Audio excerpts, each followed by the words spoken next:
శ్రీరాముని కోసము ఈ రాజ్యము, రాజధాని బయట లోపల ఉన్న నగరవాసులు, జనపదవాసులు, సువిఖ్యాతుడు అయిన శీల స్వభావము కలిగిన శ్రీరామునికి సదా బలము, ఆరోగ్యము, ఆయుష్షు అనే శుభ కామనలతో ఉన్నారు.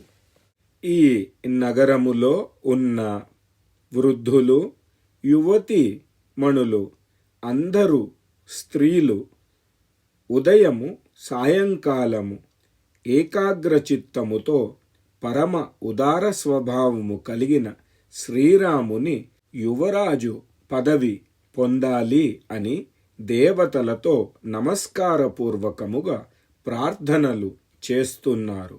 ఓ దశరథ మహారాజా, వారి ప్రార్థన మీ కృపాప్రసాదముతో ఇప్పుడు పూర్ణమైనది.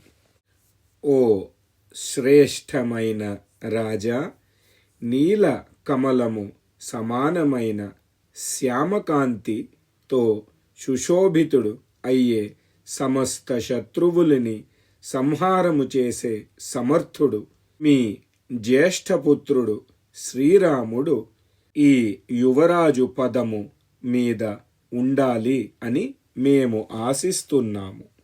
అందుచేత ఓ వరదాయక మహారాజా, మీరు దేవాధిదేవుడైన మహావిష్ణు సమానముగా పరాక్రమము, సంపూర్ణ లోకాలకి హితములో సంలగ్నము అయిన ఎప్పుడు మహాపురుషులు ద్వారా సేవితులు అయిన మీ పుత్రుడు శ్రీరామునికి శీఘ్రముగా ప్రసన్నతాపూర్వకముగా రాజ్యాభిషేకము చెయ్యండి.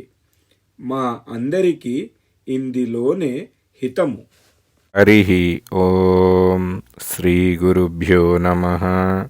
హరిః ఓం. ఇత్యార్షే శ్రీమద్ రామాయణే వాల్మీకీయే ఆదికావ్యే అయోధ్యాకాండే 2వ సర్గः సంపూర్ణం.